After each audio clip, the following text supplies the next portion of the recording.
Good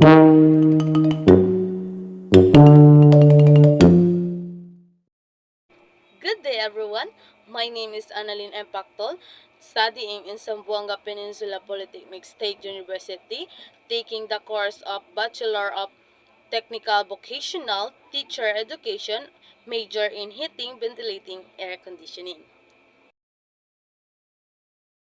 Have you ever wondered how your car stays cool even in the hottest day? In today's lesson, we'll explore what is auto air conditioning, how it works in its major components, and why maintaining it is important for comfort and safety. What is auto air conditioning? Auto air conditioning, or AC, is a system designed to cool, clean, and dehumidify the air inside a vehicle. It provides comfort by removing heat and moisture from the cabin air and releasing it outside.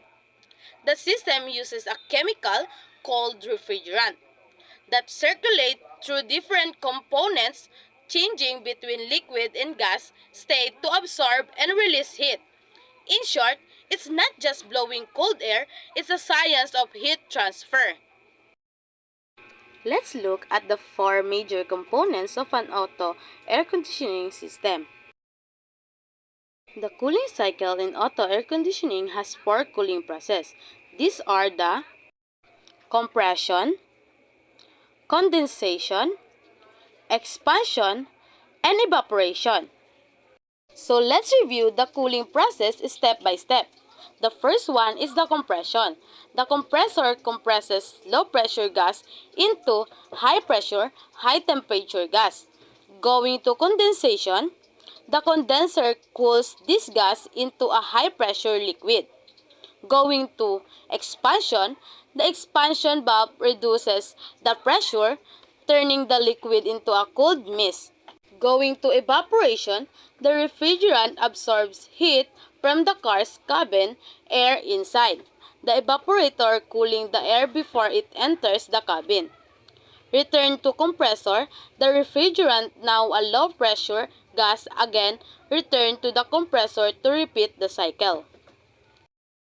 This is how a car engine works. Anima Crafts by Jacob O'Neill.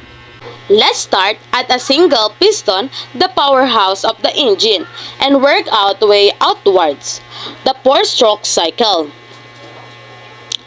When a piston travels to the end of its range, whether up or down, that's a stroke car engines use a four-stroke cycle, and it goes like this.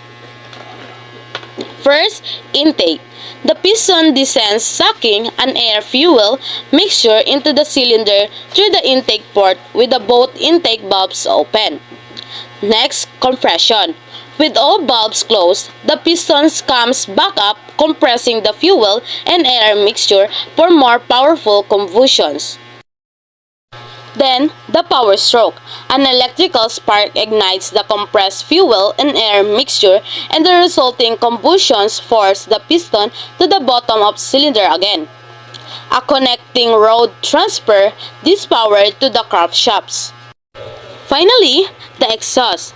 The pistons comes back up, pushing the spent mixture out through open exhaust valves and the exhaust port, connecting multiple pistons for smooth power delivery. Piston takes turns firing.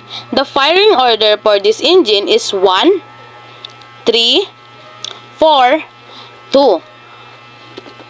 Camshafts with especially shaped cams push spring-loaded valves open in turn cams gears, and a timing belt or chain links everything to the crankshaft, and it all spin together.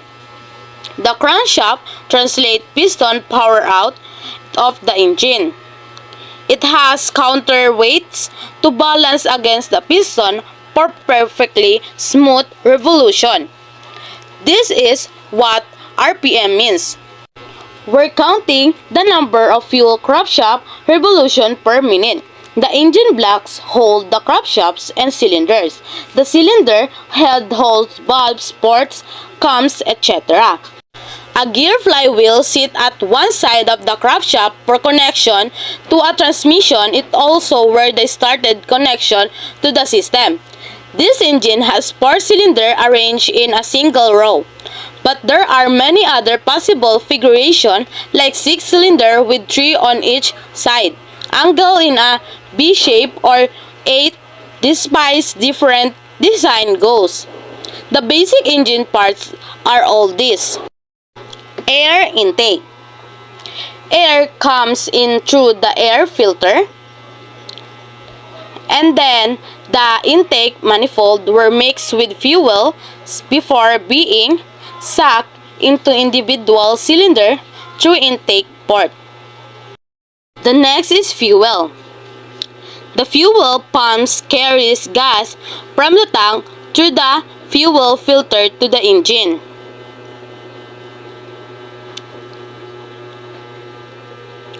Where fuel injectors emit a precisely timed spray of gas into the intake port.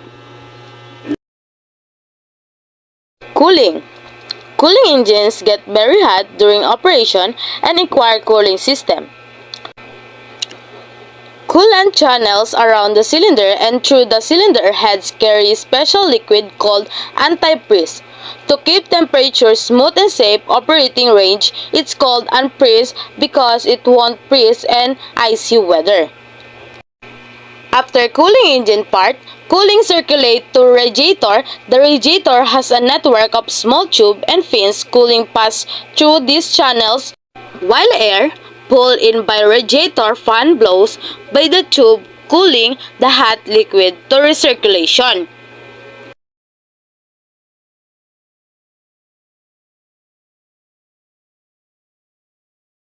A water pump keeps the cooling system flowing and properly pressurized.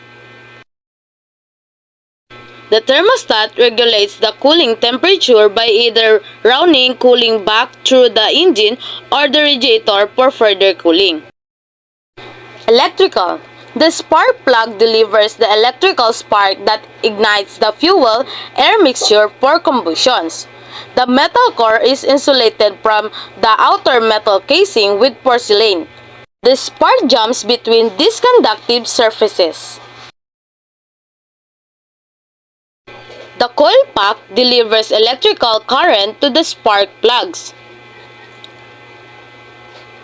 as directed by the ECM or Engine Controls Module. The ECM is a computer that directs many core engine functions like sparks, timing valve, open and close, timing air to fuel ration, etc. The alternator works like a power generator, converting the engine's mechanical energy into electricity to charge the battery or run other electric systems. While the engine is running, the battery provides power to the starter per engine start.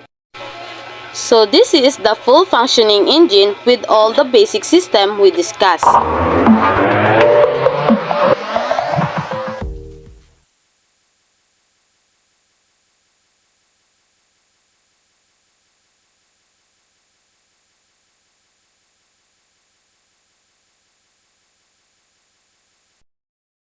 Let's proceed in maintenance and safety tips. Like any system, your car's air conditioning needs care and maintenance. Here are 5 important tips to keep it running smoothly. Number 1. Run your AC regularly, even in cold weather, to keep seal lubricate. Number 2. Check refrigerant levels. Low refrigerant means poor cooling and possible compressor damage. Number 3. Replace cabin air filters. Dirty filters block airflow and cause bad smells. Number 4. Inspect for leaks. If cooling weakens or you smell something odd, get it checked by a technician. Number 5. Avoid overcharging. Too much refrigerant can reduce performance and damage components. That's all for our lesson for today. I hope you learned something.